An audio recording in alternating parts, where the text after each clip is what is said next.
Hello, my name is David Bryan, and this is Curiosity Invited, a podcast inspired by endless curiosity. Tune in for an open-minded conversation about interesting and important things.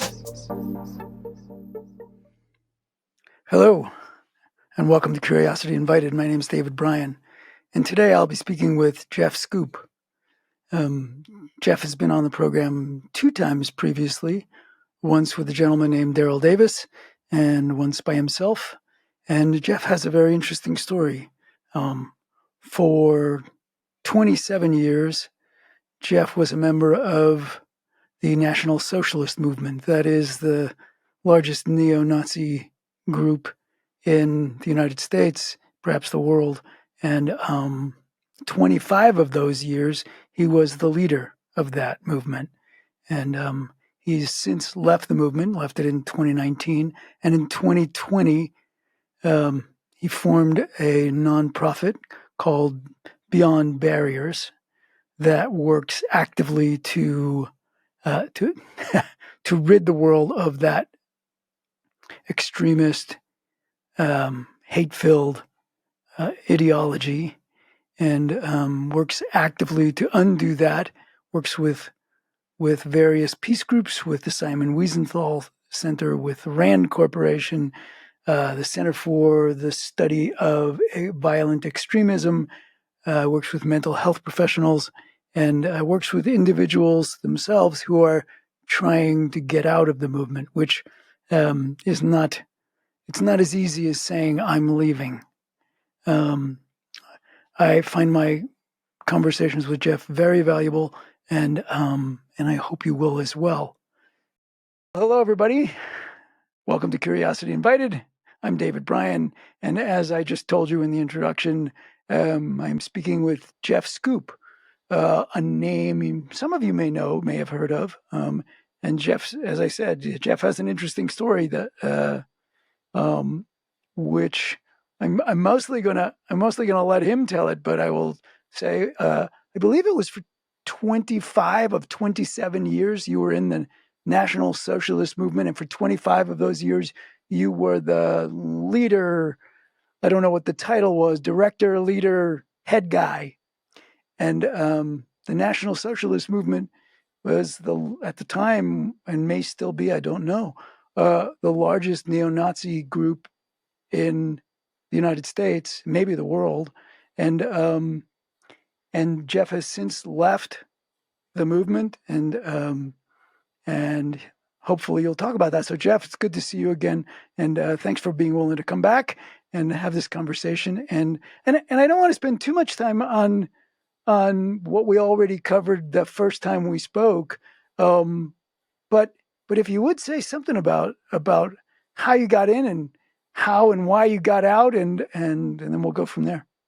Well, hey, David, thanks for having me back on the program. It's an honor to be here. And I was involved in the National Socialist Movement for 27 years, and 25 of the years I was the commander or the national director of the organization. And it's a very regrettable past, you know. So that started off, and I'll try to kind of summarize it for any new listeners or anybody that didn't hear our previous interview. But it started off as a childhood fascination, you know, starting in about 4th grade. My grandfather had fought in the German army during World War II. My great uncles fought as well, and I was aware of that. Our family was on my mom's side of the family was from Prussia, and had come to the United States later. My mother immigrated, and my grandparents did after the war as well. And so knowing that family history is what was the entry point for me, which is a little bit different than a lot of Americans, you know, but it also can, that sort of thing can spread into other organizations. You have like generational Klansmen and people like that, like they'll join the group because their family was involved in it. So for me, it was that initial fascination. I wasn't taught racism or hatred or anything like that growing up. It wasn't something that was tolerated in our home. It wasn't something that was promoted. And it was this, so it was, I'm to blame for it. I don't place it on anybody else. I don't say my family did this or anything like that. Because it's not true. But it is what started my fascination. And knowing about that family history sent me down that road. And then after I joined at as a teen, 18 years old. Then I started becoming radicalized and learning hatred and all that sort of thing, and rose up through the ranks rather quickly. And was there when you say you became radicalized, was there an intentional effort on the part of people? Like, was there, instructions in how to be hateful in that way? No, no, not at all. No, no, just being surrounded by it.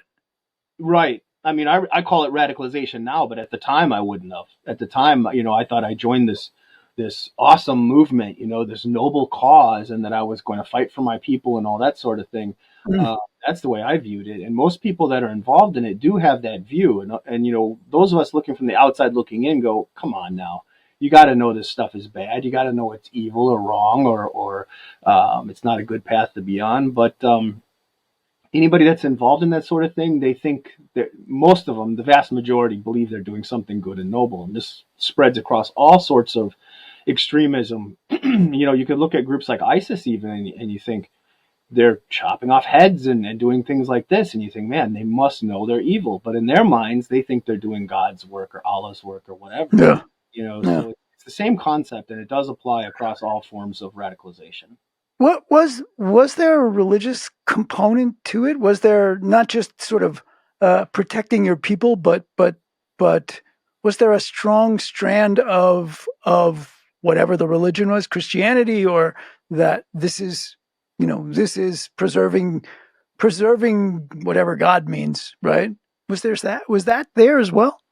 It is and it can be, but I mean, there's some nuance to that. So, like in the group that I was in, religion was considered something that was for home, family, church, that sort of thing, because, and that was actually a rule that I implemented because early on that I saw that the divisiveness between the different religions, in the white nationalist sphere, there was a lot of infighting there, which shouldn't Oh surprise wow, that's anybody. interesting.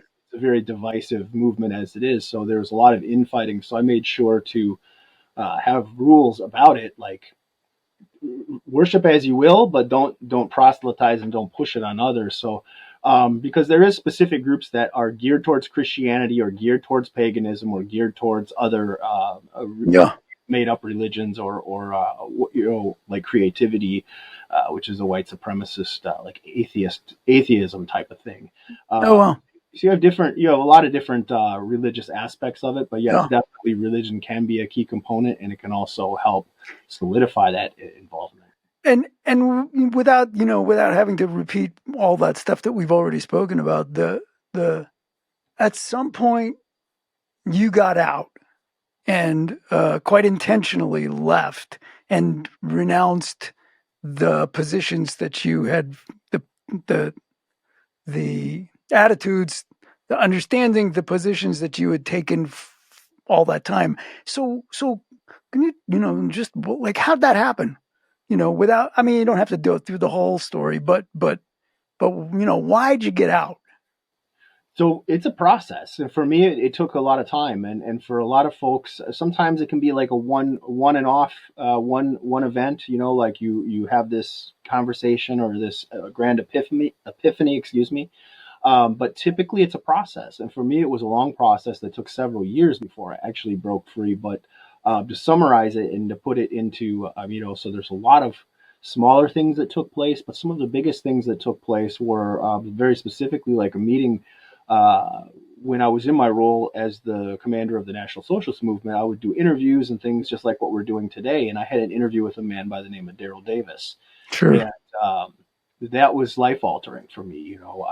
I walked into it. I didn't even know I was meeting Daryl because I just thought I was going for an interview. And I was like, this guy, I recognize that face, the name, and it clicked. And I was like, oh, this is the guy that gets people out of clan groups and things like that. So I just figured it's another day at the office. I'll square off against this guy and no big deal. And he planted seeds. Daryl planted some real seeds and really got me questioning things. Like I said at the beginning, I really felt like I was doing something good and noble. And Daryl didn't tell me that I was wrong, but he helped show me like how my cause, caused damage and caused pain and suffering in other people. And that's something you don't think about. Most people don't think about, unless you're a sociopath or something like that. you don't think about how it's hurting others. You're just thinking about I'm part of this great cause and I'm going to do these great Mhm. things. And I didn't see it. And Daryl helped show he showed me his humanity. And once you start uh, hating other people or embracing racism and things like that, I feel like you lose your humanity in that process. So my humanity was lost for a long time, and he helped reconnect that. Mm, mm. And okay, so um, well, before we jump to what you did and what you're doing today, et cetera, um, can you give us a little picture of, because I know some of your work is quite specifically about helping others who are in the movement who want to get out, to de-radicalize. So what what does that process look like? So yeah, that is some of the work that I do now. We work with de-radicalization, disengagement, getting people out of cults, hate groups, gangs, anything of that nature, and and getting them on the right path. So the main process we use is something that I call relational dialogue, and this is basically having a framework of conversations.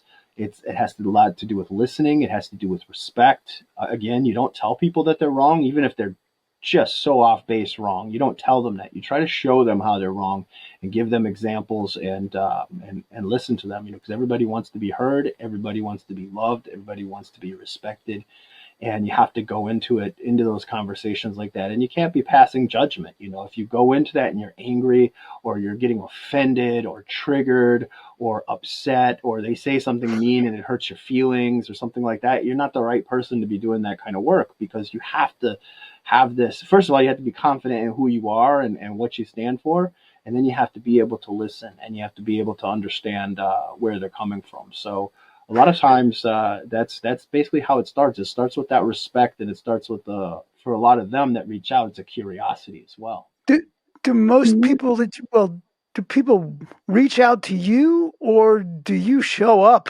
and here's this guy who, used to be doing what I'm doing. What the hell is he doing here? Like, how does that work?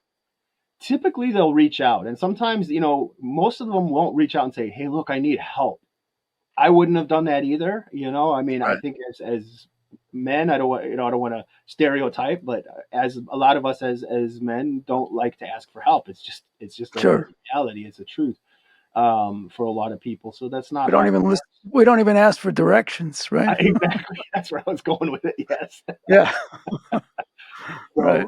So they'll just reach out and they'll ask curious things, like questions, or like why did you change? Or sometimes it'll start with that, or it'll start a little bit with my story, and then I'll ask, well, what about your story, and what makes you curious about it? Because truth be told, if they're reaching out and they're curious, even if they're a little bit hostile, I mean, if they're completely nasty, there's no sense in really engaging if somebody's just utterly nasty, but or making threats. But if somebody's making some jabs or rude comments, that's okay. But listening and being able to engage in that conversation. So a lot of times it's curiosity, like, well, why did you leave? Or are you a communist now? Or because they think extremists always think in black and white, no pun intended.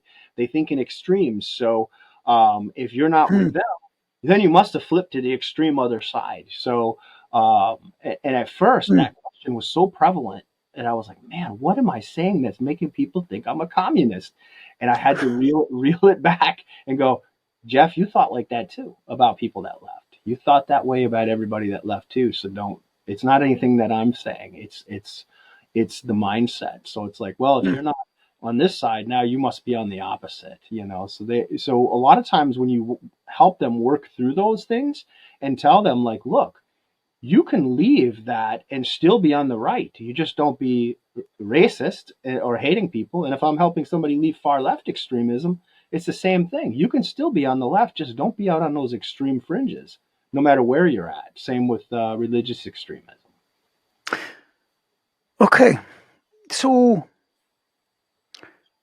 I mean, this is going to sound like a stupid question because it might be, but is it is it hard work? How long does it take? When somebody reaches out, are we talking about it's an exhausting 10-year process? Is it Is it, that somebody gets hit by a bolt of lightning and suddenly I see the light? There's no easy answer for that. For some people, I've known guys that have been out way longer than I have that still struggle with certain things, and then I know people that it's been that like bolt of lightning. It's been that one quick thing that changed their whole life, and they don't think that way anymore. Hmm. For most, it's a process. It takes time. Um, Everybody's different. For some, it can be a lifelong learning experience. For others, it's it can be months, it can be a couple years. Yeah, There's no way if somebody says, "Oh, this is how long it takes," they're lying. That's not always yeah. because They don't know what they're talking about. yeah. So it's no Um, exact answer for that. is there pushback? Pushback, maybe they're wrong. Like the people who are trying to leave, trying to get out, de-radicalize, whatever you call it. Um, is there pressure, conscious pressure from those who are still steeped in the movement to, to stop those thoughts, et cetera? Is there, and what form does that take? Well, yeah, that's why a lot of times, and why I understand the cult mindset as well, because it's so similar. When you're involved in these things, it becomes your whole world. Depending how far entrenched you are. If you're radicalized online, that's one thing you can walk away from the computer. But if Yeah, you're radicalized in the real world, and this is your crew, this is your family, or these are the people you hang out with, and that you're around, a lot of times everybody else in your world is gone. A lot of these people are ostracized from their families or completely cut off, whether they've done that or their families have done that to them.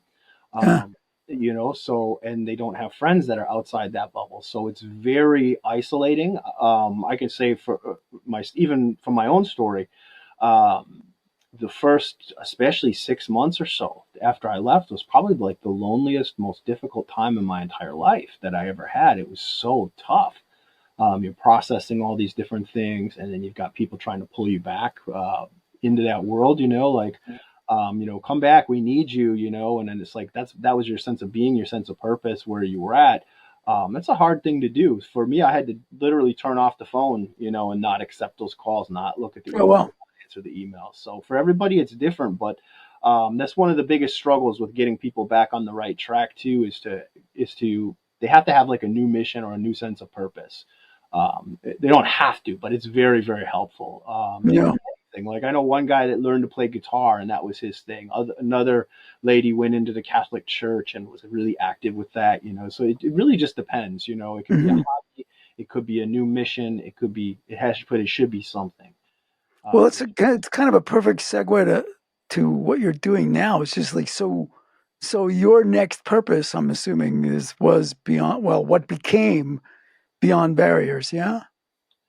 Yeah, so I started Beyond Barriers as a nonprofit, and that was basically something to help people leave those extremist groups and leave hate groups, cults, gangs, everything like that.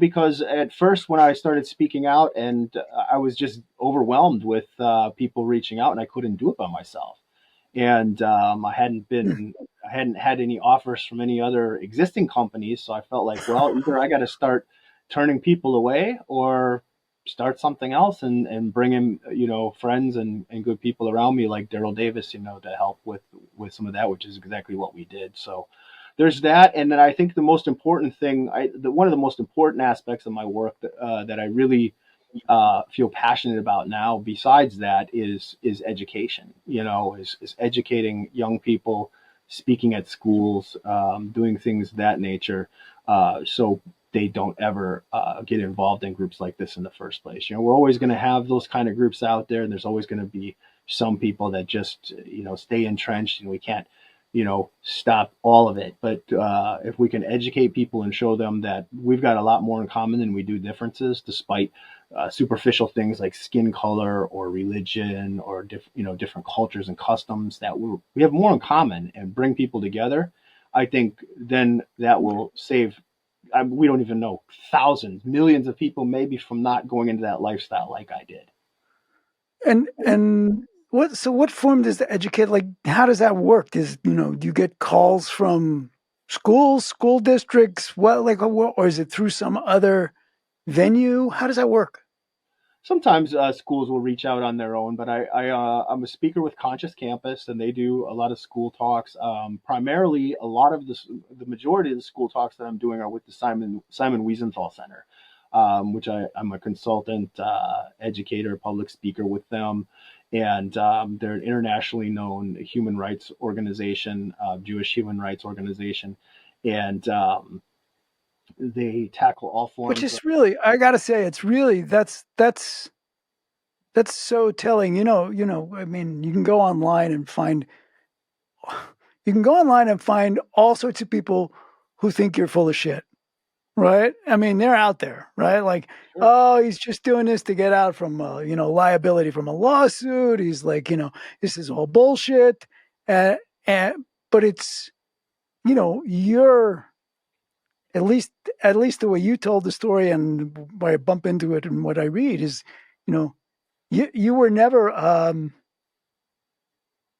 known for being a racist. Much more so, you were anti-Jew, anti-Semitic.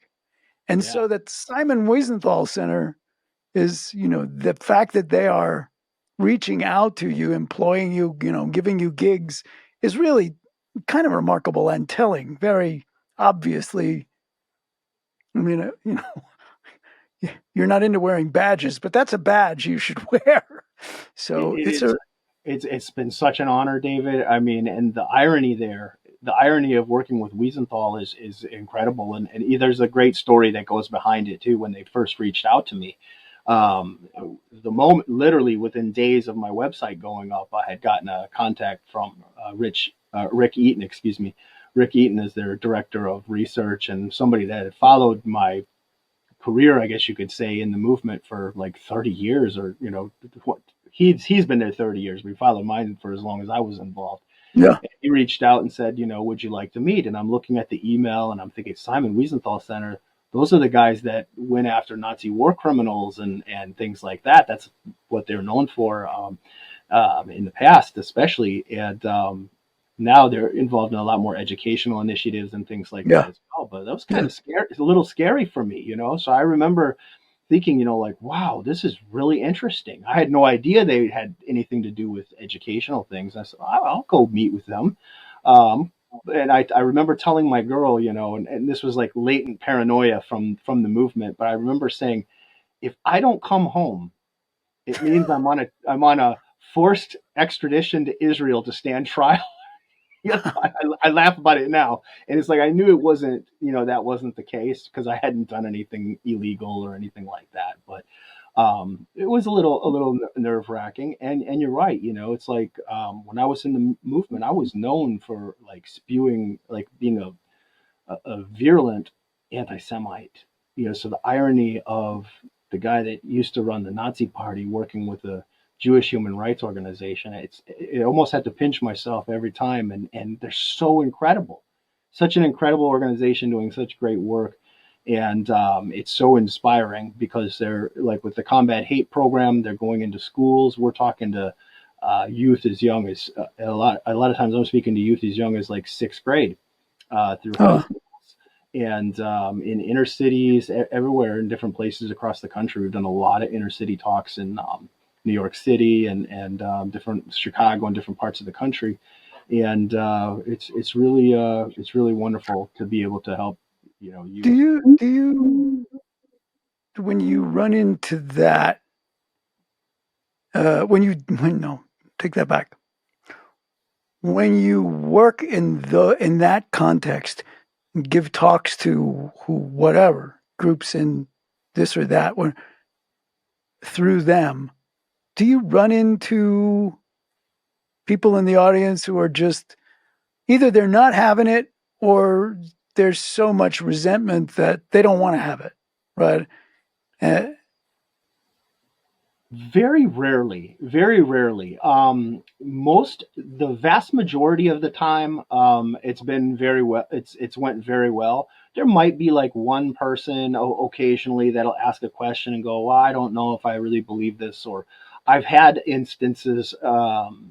but I'd say, like 99% is good. But I've only had a few, couple instances that were kind of negative, and I've had a lot of interesting conversations. Especially, I really like engaging with the audience. To me, that's the best part, because you get everybody participating and stuff. And I've had students and adults both at talks come up afterwards at a lot of things and say, I recognize you from television, or I seen you at this thing, or Hmm. um, I spoke at a government conference just a few weeks back, and I had a lady come up and said, I used to write reports on you for the organization that she was with, Oh, and wow. all this, and to see you here today speaking on behalf or speaking with a government agency, Office of Juvenile Justice, it was just amazing. And she gave me a hug, Hmm. it was just incredible. It's just the irony of it, and it's just been a blessing. It's been truly a Yeah. blessing to be able to do this work.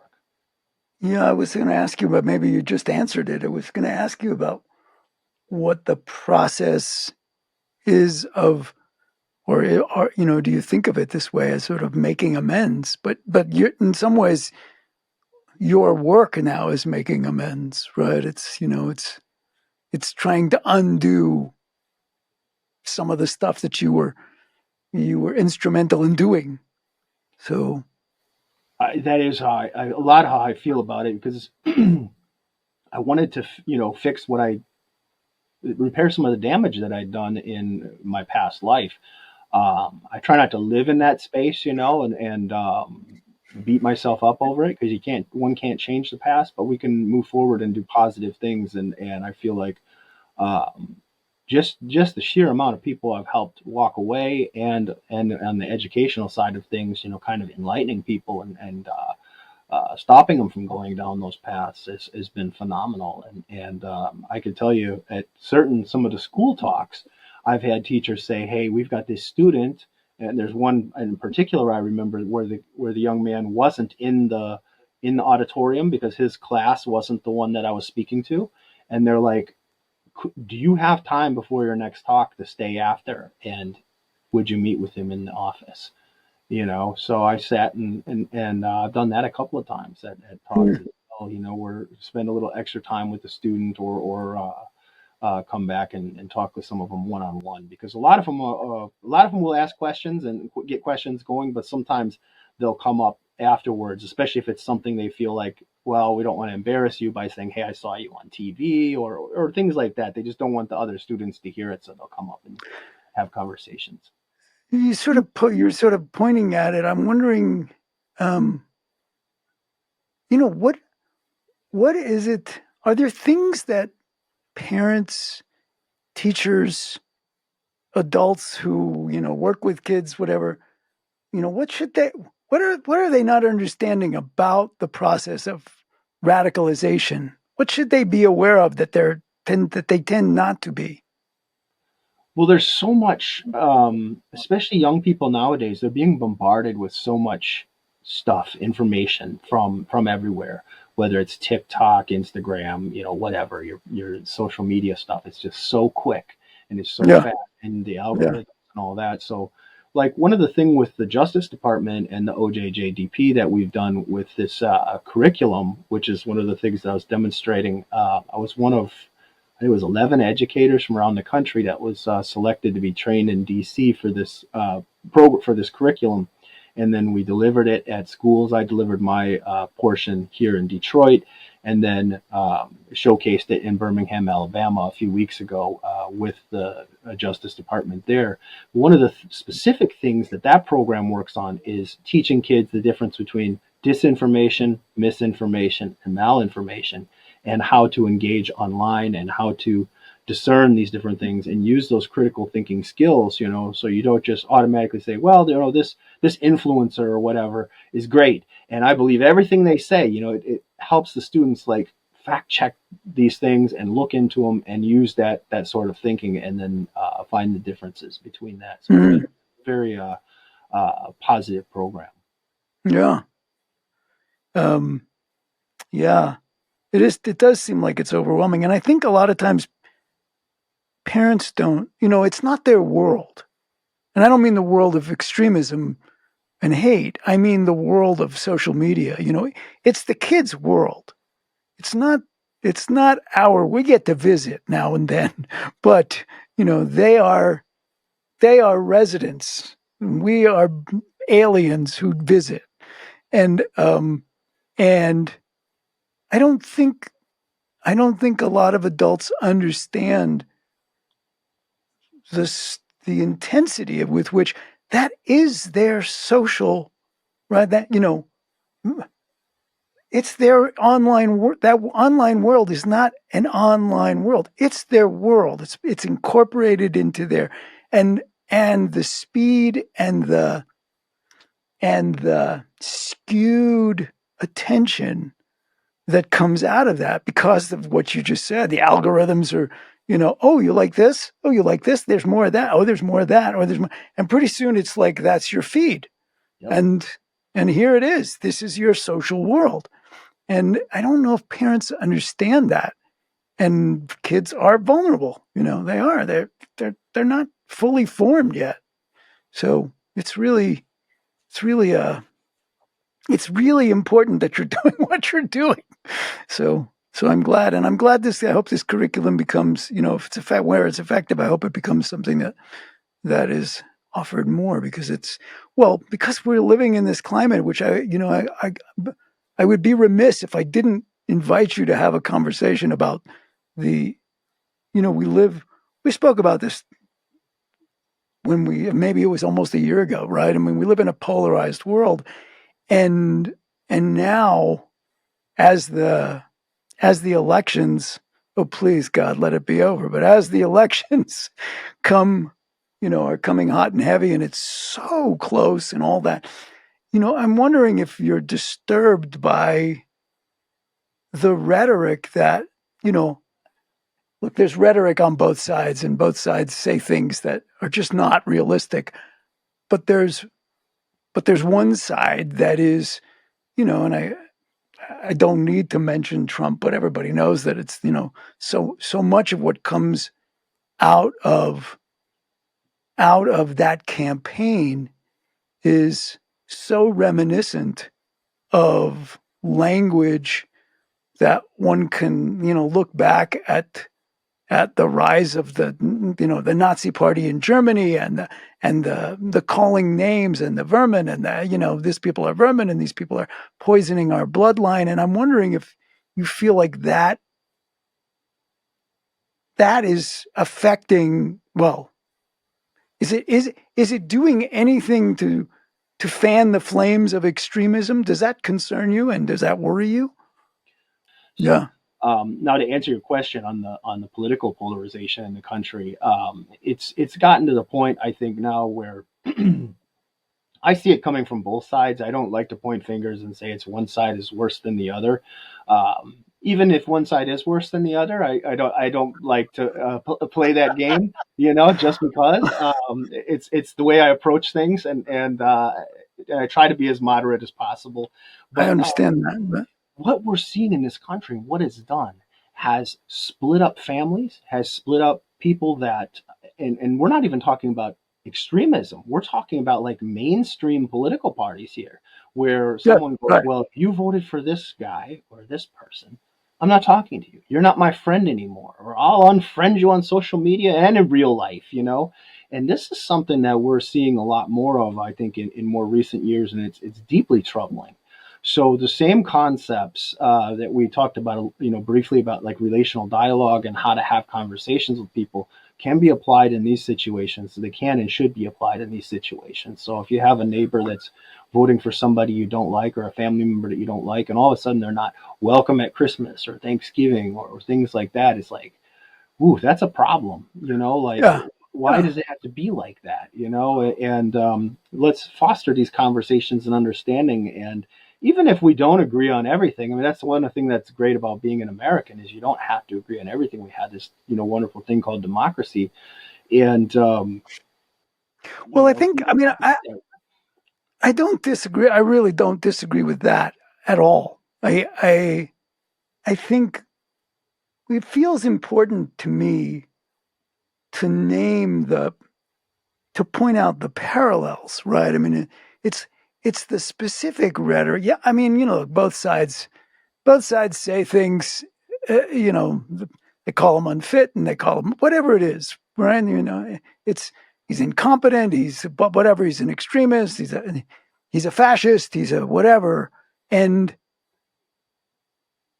so it's not that. It's more what is so disturbing to me is the parallels in the language and language selection that when you're talking about immigrants as poisoning the blood of the country and the enemy of the people and the vermin, and that's the which is so reminiscent of times past, and leading up to World War II, which God knows we hope we don't have that, but it's so.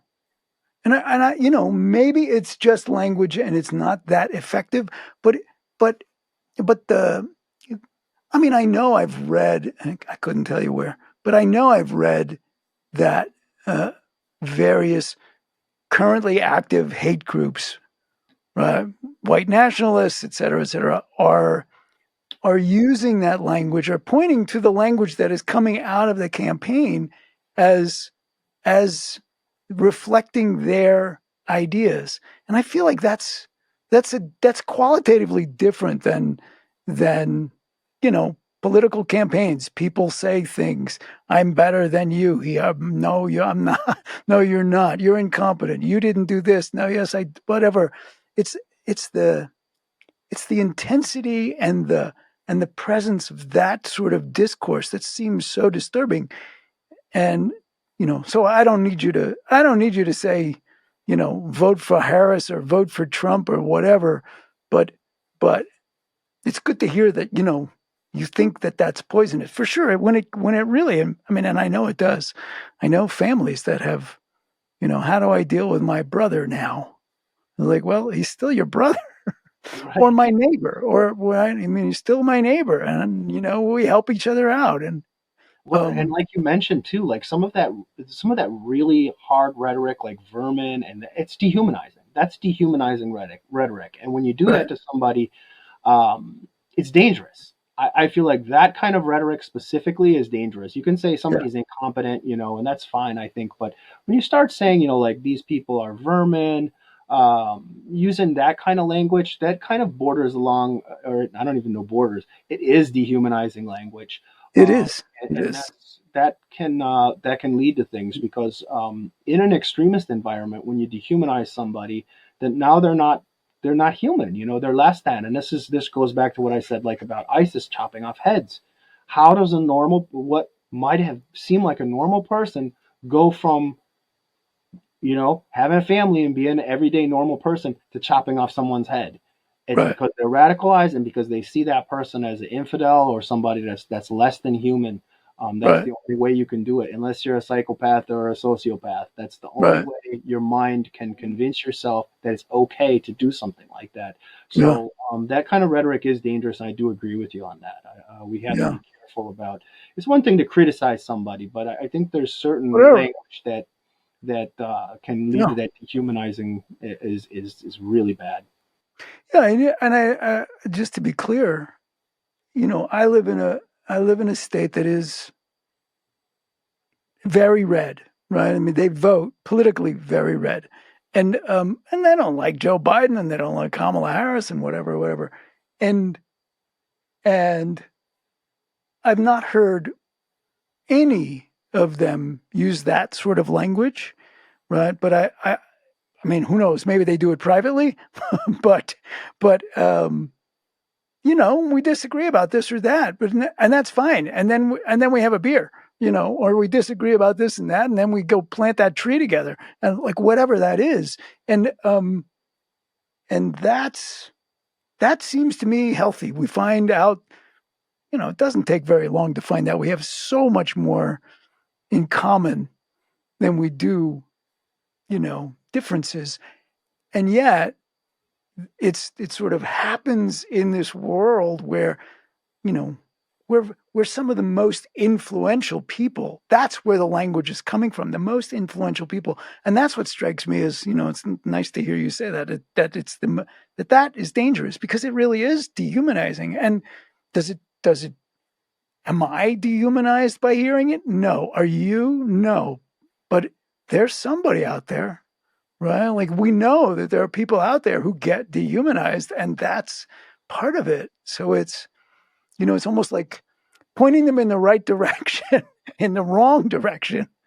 So, Well, and those kind of things, that using that kind of rhetoric, it's like gets clicks, it gets attention, and I think that some of totally. these folks that use it, they know that, Yeah. and it's like there's other ways to do that. Like, you don't have to use that dehumanizing rhetoric. You can get your point across without doing that. So I think as Yeah.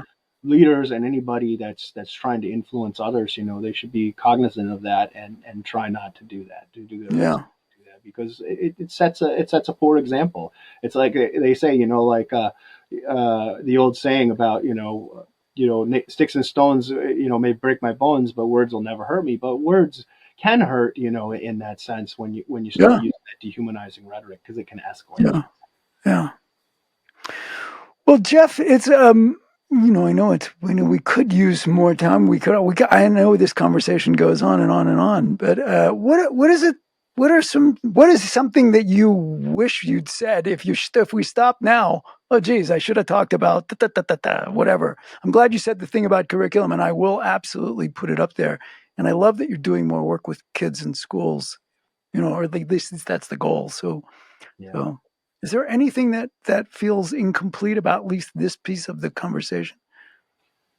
I mean, the only other thing, I think, like right now, we've got a lot of political polarization going on in the country, but you also have some, specific political issues like the Israel-Palestine thing, and people have gotten really whipped up over that, and going at each other in different ways over that. And it's like, everybody's got their positions and where they stand on different things. And again, we have to get back to this humanistic approach where we can see the humanity in one another, and if we're incapable of doing that as a society, that's what leads to those, to things like genocides and Yeah, horrible things.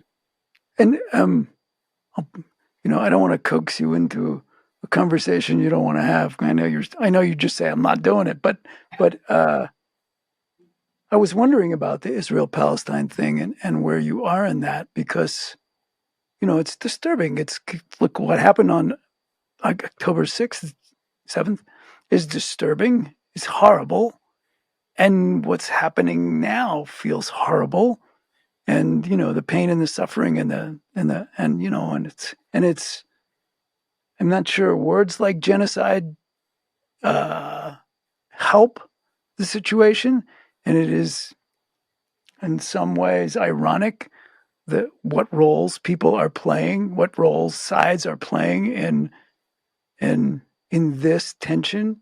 But yeah, it's I know it goes on that Palestinians and Israelis are sitting down with each other, but boy, we sure don't hear about that. And it sure does seem like and the longer this goes on, it feels like it's going to be a harder and harder. It's harder and harder to get back to the place where we can disagree, they can disagree, and then have a beer or whatever the drink is of choice. It is a Yeah. very difficult thing, and I had the honor of meeting some of the hostage families in New York this year earlier. I think it was in June, where they had come out and they had met with the Wiesenthal offices there, and then they were going on to speak at the UN either later that day or the next day. But it was David. It was one of the few times when I had no words. Like, I Mm. just was quiet and listened to their stories and feel their pain and their suffering about where either family members being missing. That was tough, Yeah. and I think that's the human side of things that a lot of people don't think about. They think about the political agendas that are on the table and all that. They don't think about the human cost and what that does to families and how that makes them feel. And so that was incredibly Yeah. moving. Do they know? Did they know who they were speaking with? I was just listening. I was Yeah. mostly just listening, but Right. there was like city council people there, um, and they all knew who I was. But I'm not They sure if the did. hostage, Yeah. the city council, yeah, the city council in New York do a lot of work with Wiesenthal, so I know a lot of a bunch of them out there, and Hmm. so that was interesting. And there was a few that I hadn't met, so I met them there, and I talked with them, but I didn't talk a lot with the hostages' families. Hmm. I just The listened families. Yeah. and Yeah. took it all in. It is one of those things where it's what do you say? You know, to what do you say to them? Um, it was just it was really moving and really Mm. incredible experience. Yeah. And it's that, what you were talking about at the beginning of this conversation. It's the,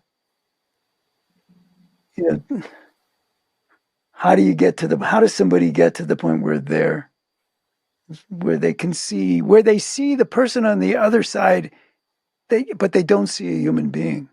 They see something else. And, and so you can capture them, and so you can kill them, and you can murder them, and you can do all sorts of things, and in both directions, right? I mean, it's like they're not people. They can't be people that you would be doing this to. So, And yeah. that's the poisonous rhetoric that emanated in the neo-Nazi movement as well. You know, that's Yes, that's why I'm asking you. well, I was going to say, yeah, I know all about this because Yeah. I lived in that world and I understand it, and that's what we're sitting down with Daryl Davis and being able to see his humanity and him sharing how racism and hate affected him as a child, and same thing with when I had met Dia Khan, the Muslim filmmaker, soon after Yes. that. It was the same concept, and being able to see that now all of a sudden you've got this cognitive cognitive dissonance where you're like, oh, my beliefs aren't aligning with this because you had to separate yourself from that. Like whenever there was a mass shooting or a bombing or something like that, the first thing I did as the leader in the movement was I'm looking through the membership rolls, going, oh my god, I hope this guy or this person isn't a member. And checking through the lists. That's not normal, but that's the kind of stuff that was going through my head at the time. And then it was always like, to mentally cope with it or process that. And there's a lot of psychological things going on for folks that are wrapped up in this stuff. So, a coping mechanism for a lot of us, because you would have some people like when those kind of things would happen, they would be like, good, I'm glad it happened. And then the other half of the people would be like, no, it's not good. That's wrong. They were innocent. It wasn't like Mm. we're going off and fighting this war. These are just like innocent people that got cut down in this attack. That's not right. And I was always of that in that camp, where I didn't feel like it was right, but I disconnected from it. Where I would say, Mhm. like, oh, the guy must have been crazy. He was mentally ill. That's why they did that. He was sick in the head. There was something wrong with him. Or it wasn't one of our members that did it, and there was members that did bad things as well. So that kind of, kicked that wall down. But most of the time when horrible things would happen, you would disconnect from it and just be like, well, that individual was crazy. Instead of going, you know what, this ideology might be driving people to do that. That was a hard one for me to swallow. And when I Mm. did, that's when I started saying, I got to get away from this. This is not me. This is not the kind of person I am. This is not what I believe in. It's not good. It's not healthy. And then to convince others of that as well. It's and back to your question earlier, it's like I don't typically won't go and seek out these people. Like you don't go to a rally or something and show up and try to convert Trying people. to convert people. Yeah. Right. It's not going to work. But if you have the chance to engage with them in other capacities where it's not a volatile environment like that, a lot of times you can get through, and Mm. it can be life altering. And you can't worry too much about, like you mentioned, there's people that have doubts and things like that. I used to really let that bother me really bad, especially at first. I think, man, gave up everything I was doing, my business, everything I built my life around, everybody I knew, and to try to make things right and set things right. And there's still people that doubt me. Oh, it made me so mad, and I would get so upset and feel, just completely mad and sad and hurt and just like, well, what else? What can I do? What else could I do? Now I look at it, I understand it a little better. I understand the Hmm. psychology of it, and I have more empathy, and I feel like it's fair, to look at it from the outside going in. But if you have that conversation, or if you look into a person's background, I mean, first of all, I wouldn't be, I got vetted by the Wiesenthal Center. I'm doing stuff with the government in some cases. I wouldn't be doing that stuff if I wasn't legit. I mean, they wouldn't have. No, but it's, I think it's another instance of what you know so well is that, hate, it's part of what hate breeds, right? Hate breeds that sort of, the other side cannot see. It takes a long time for somebody to see past your hate, their hate of what you were, or right, and it's that it's like the legacy of hate and the legacy of extremism. It's like you said, it's a process. You got to live through it, work through it, and there's no time frame, right? Some people may go to their grave just thinking you're full of shit and look, that guy once a Nazi, always all that, whatever. And what can you And do? you have to be accepting of that, and that's Yeah, something that I tell other formers too, because other former extremists, because I know it really bothered me at first. It doesn't so much anymore. yeah, It still does to an extent, but I understand it. And there's certain people that have said, like, I've met with people that have lost loved ones, brothers, sisters, family members, to people that have been in the movement, or I even met a survivor of a school shooting, or he was excuse me, not a school shooting, but a Jewish daycare center. He was like mm, 7 years old and got shot 3 times. And I met the guy that shot this person that did that shooting. When I didn't know him well, but I crossed paths with him in the movement. And to meet one of the victims from something like that, and that's not the only one, but to meet people yeah, like that, be able to sit down with them, and to have them, uh, you know, be okay with, because the first thing that goes through my mind is, are they going to be okay with meeting me? Are they going to? Is that going to be something that they can do? So these are a yeah, lot of things, using your like emotional intelligence and all that, and being conscious of other people's feelings and how it might affect them.